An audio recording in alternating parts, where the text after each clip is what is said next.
देश में रविवार को कोरोना की 2 वैक्सीन को डीसीजीआई की मंजूरी मिल गई है। 1 मिनट में ये पूरी खबर आपको दिखाते हैं। नए साल में भारत और कोरोना से मुक्ति दिलाने के लिए एक नहीं बल्कि 2 वैक्सीन आ गई हैं। रविवार को डीसीजीआई ने एक प्रेस वार्ता कर सीरम इंस्टीट्यूट की कोविशील्ड और भारत बायोटेक की कोवैक्सीन को मंजूरी दे दी। इन दोनों ही वैक्सीन को आपातकालीन स्थिति में इस्तेमाल किया जाएगा। देश में पहले कोविशील्ड वैक्सीन लगाई जाएगी, जबकि कोवैक्सीन विकल्प के तौर पर रहेगी। सरकार की लिस्ट में शामिल लोगों को वैक्सीन फ्री मिलेगी। सीरम इंस्टीट्यूट को एक वैक्सीन का 200 रुपए देगी सरकार। आम लोगों को 1000 रुपए में कोविशील्ड वैक्सीन मिलेगी।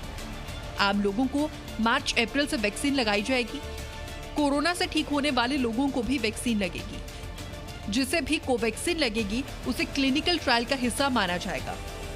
कोवैक्सीन म्यूटेटेड वायरस के मामले में लगाई जा सकती है।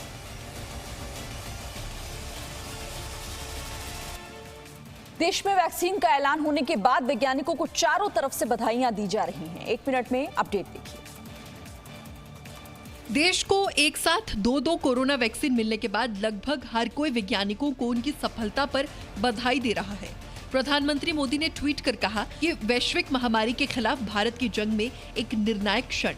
सीरम इंस्टीट्यूट ऑफ इंडिया और भारत बायोटेक की वैक्सीन को डीसीजीआई की मंजूरी से एक स्वस्थ और कोविड मुक्त भारत की मुहिम को बल मिलेगा।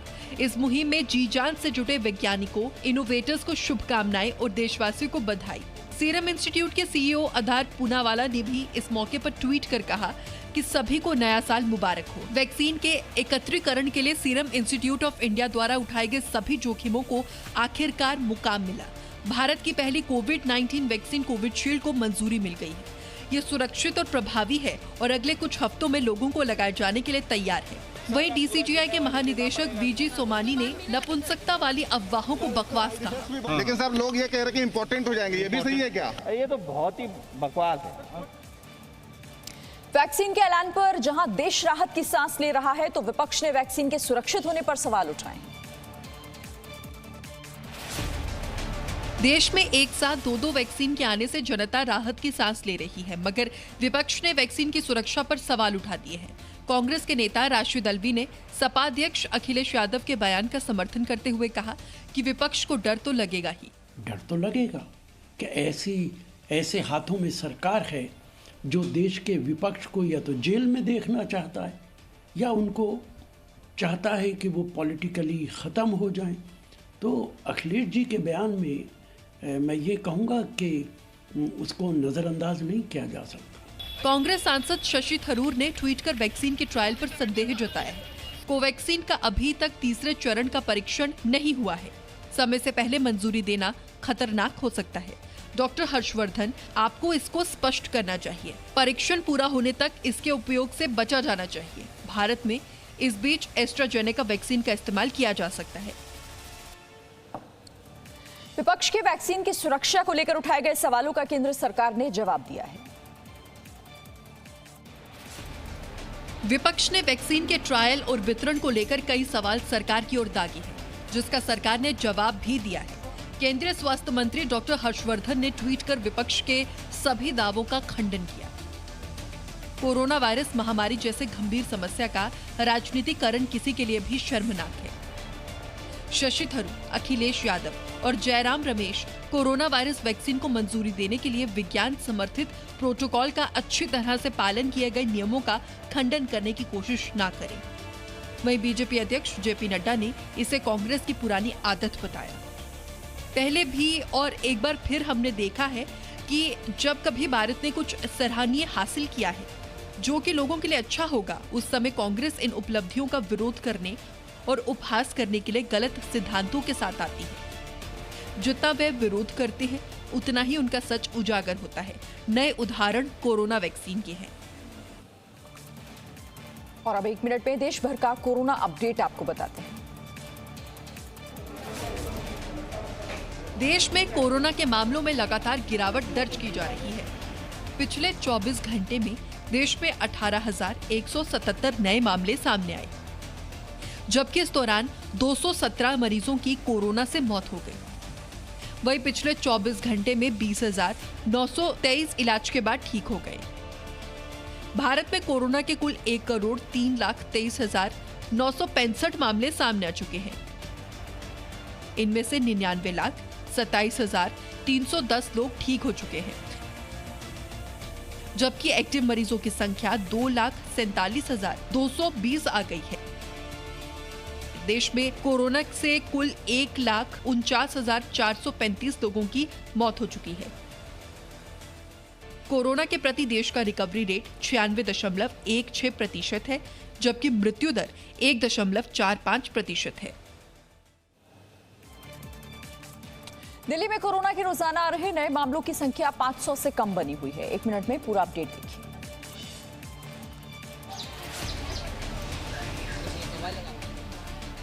दिल्ली में कोरोना से ठीक होने वालों की संख्या में लगातार तेजी आ रही है। पिछले 24 घंटे में दिल्ली में 424 नए मामले सामने आए, जबकि इस दौरान 14 मरीजों की कोरोना से मौत हो गई। वहीं पिछले 24 घंटे में 708 मरीज इलाज के बाद ठीक हो गए। दिल्ली में कोरोना के कुल 6,26,872 मामले सामने आ चुके हैं। इनमें से 6,11,243 लोग इलाज के बाद ठीक हो चुके हैं, जबकि एक्टिव मरीजों की संख्या 5,044 हो गई है। दिल्ली में कोरोना से कुल 10,585 लोगों की मौत हो चुकी है। इस बीच वैक्सीन को लेकर दिल्ली के स्वास्थ्य मंत्री ने कहा कि वैक्सीन देने की तैयारियां पूरी हो चुकी हैं और ये सबसे पहले फ्रंट लाइन वर्कर्स को दी जाएगी।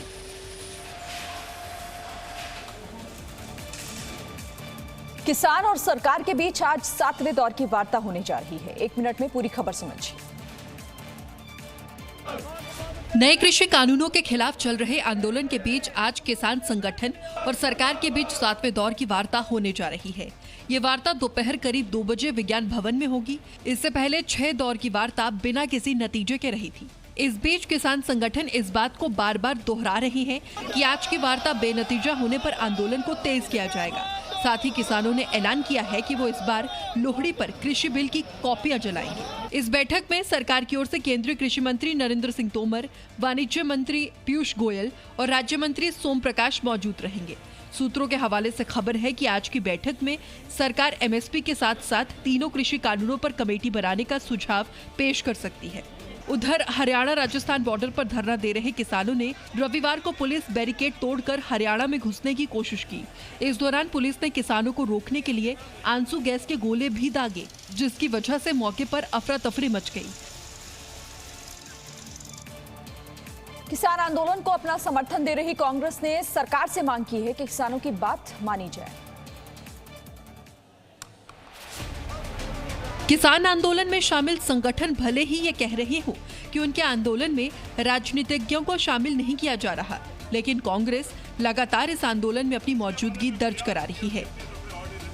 राजस्थान की कांग्रेस सरकार ने रविवार को जयपुर के शहीद स्मारक में किसानों के आंदोलन को समर्थन देने के लिए विरोध प्रदर्शन किया। कांग्रेस सांसद राहुल गांधी ने इटली से एक और ट्वीट कर नए कृषि कानूनों पर केंद्र को घेरा। किसानों को एमएसपी की लीगल गारंटी न दे पाने वाली मोदी सरकार अपने उद्योगपति साथियों को अनाज के गोदाम चलाने के लिए निश्चित मूल्य दे रही है। सरकारी मंडियां या तो बंद हो रही हैं या अनाज खरीदा नहीं जा रहा। किसानों के प्रति बेपरवाही और सूट-बूट के साथियों के प्रति सहानुभूति क्यों? दूसरी तरफ कांग्रेस नेता राशिद अलवी ने ये मांग की है कि सरकार को इस मुद्दे का समाधान जल्द से जल्द करना चाहिए।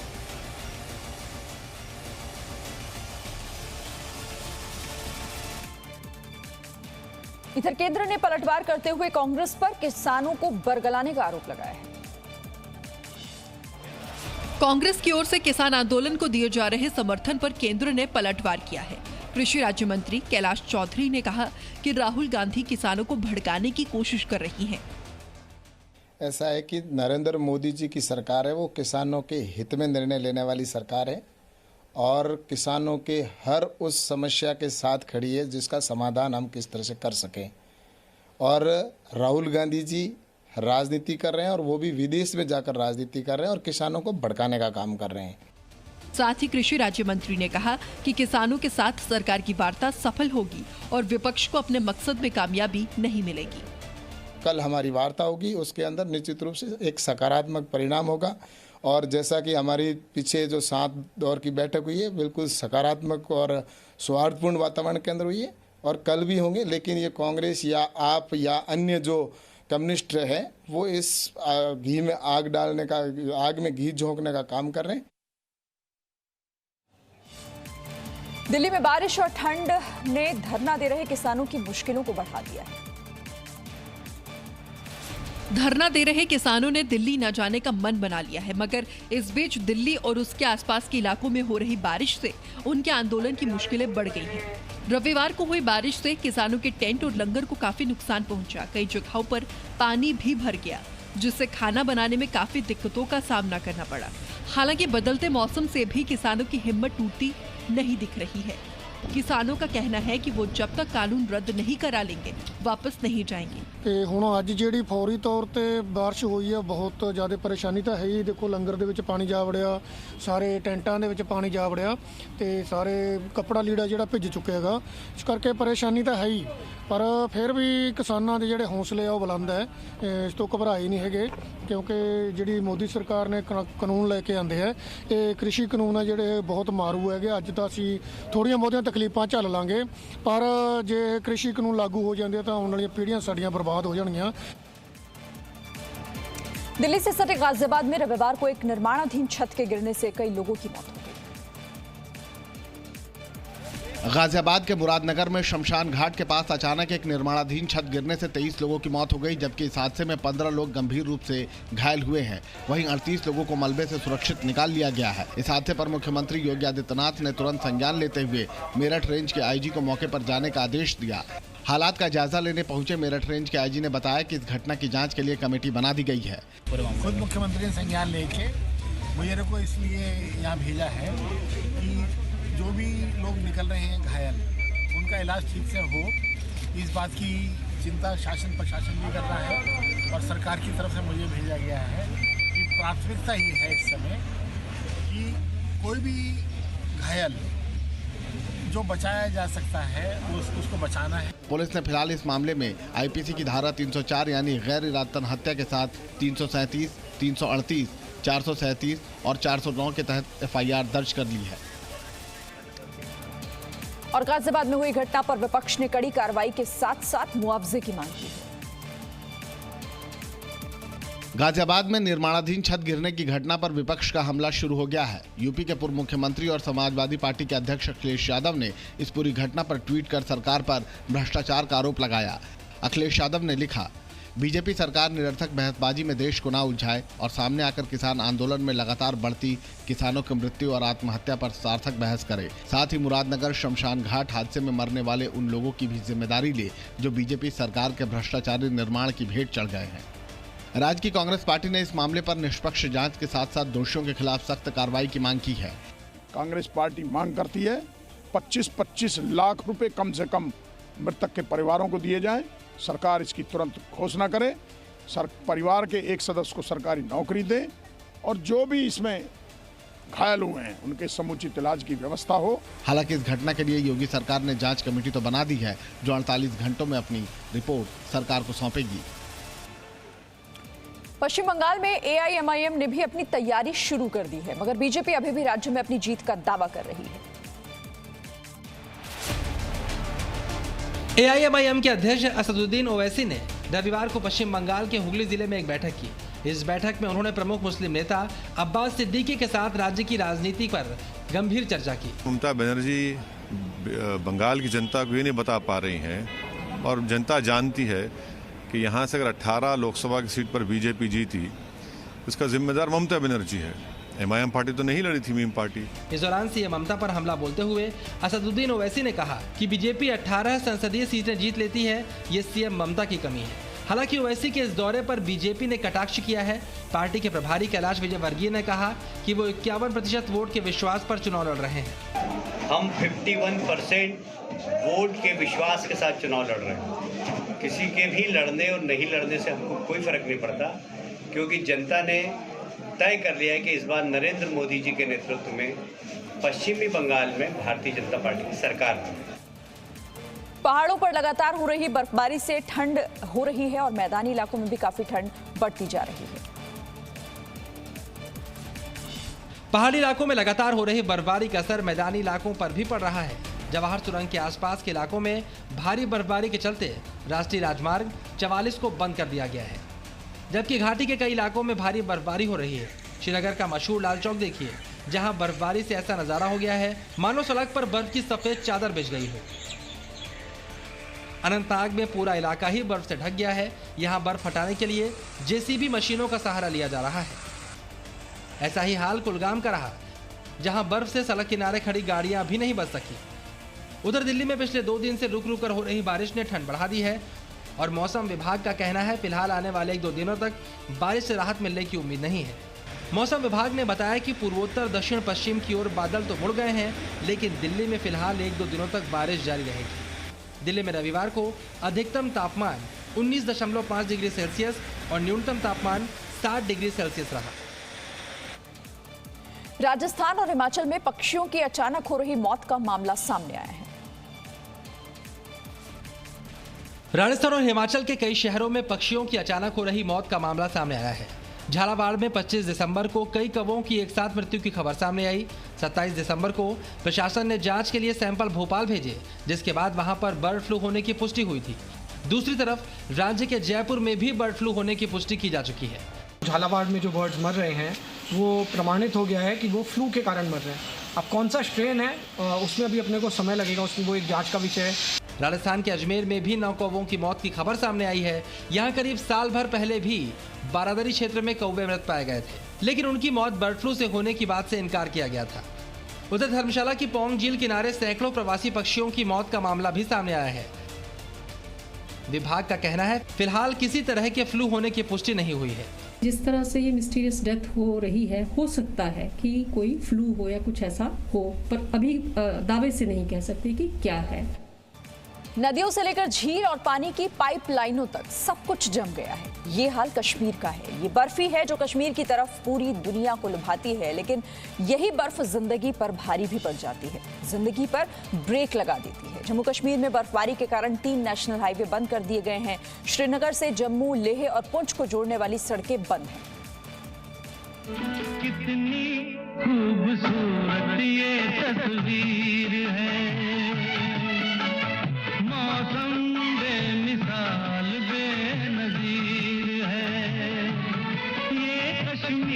वाकई एक खूबसूरत तस्वीर है जो आज से नहीं बरसों से लोगों को अपनी तरफ खींचती है।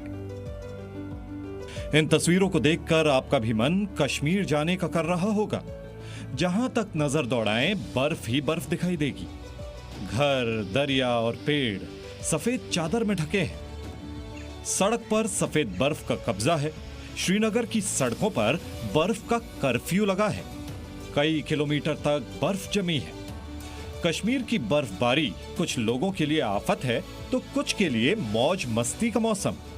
कश्मीर में भारी बर्फबारी से सैलानियों के चेहरे खिल गए हैं और कश्मीर में हो रही अजब गजब बर्फबारी का मजा ले रहे हैं। Amazing feeling, I mean we didn't expect it, but अभी बहुत सही लग रहा है। कल ही हम लैंड हुआ है एंड आज से बहुत बढ़िया स्नोफॉल शुरू हुआ है। सो या अमेजिंग। यहाँ बहुत अच्छा लगा, बहुत ही खूबसूरत नज़ारा आ रहा है। इतना खूबसूरत है कि हकीकत जो सुना था वही है, उससे भी कहीं ज़्यादा बढ़कर लगा। कश्मीर में लगातार हर जगह बर्फ हो रही है। क्या पेड़, क्या गाड़ियां, हर जगह जो है बर्फ जमा हुई है और लगातार इस बर्फबारी के कारण जो है श्रीनगर जम्मू राष्ट्रीय राजमार्ग को यातायात के लिए बंद कर दिया गया है। श्रीनगर लेह रोड यातायात के लिए बंद कर दिया गया है। वहीं मुगल रोड जो श्रीनगर पुंछ को जोड़ता है उसको भी यातायात के लिए बंद कर दिया गया है। कहीं ना कहीं भीषण बर्फबारी जो है वर्ष 2021 की ये पहली बर्फबारी देखने को मिल रही है। गुलमर्ग, पहलगाम, सोनमर्ग जितने भी पर्यटन स्थल है वहां 1 से 1.5 फीट की बर्फ जमा हुई है। श्रीनगर की बात करें तो यहां 3 से 4 इंच की बर्फ जमा हुई है। श्रीनगर का हाल देखिए, घरों की छत से लेकर पेड़ों तक बर्फ जमी हुई है। गाड़ियों पर बर्फ जमी है। सड़कों पर बर्फ का कर्फ्यू लगा हुआ है। दूर दूर तक लोग नजर नहीं आ रहे हैं। लोग ठंड की वजह से घरों में दुबके हुए हैं। भारी बर्फबारी की वजह से लेह श्रीनगर हाईवे बंद करना पड़ा है। रास्तों पर जमी बर्फ ने अघोषित कर्फ्यू लगा दिया है। जवाहर टनल इलाके में भारी बर्फ गिरी है। सड़कों को बर्फ के अनचाहे अतिक्रमण से मुक्त कराने का काम चालू है।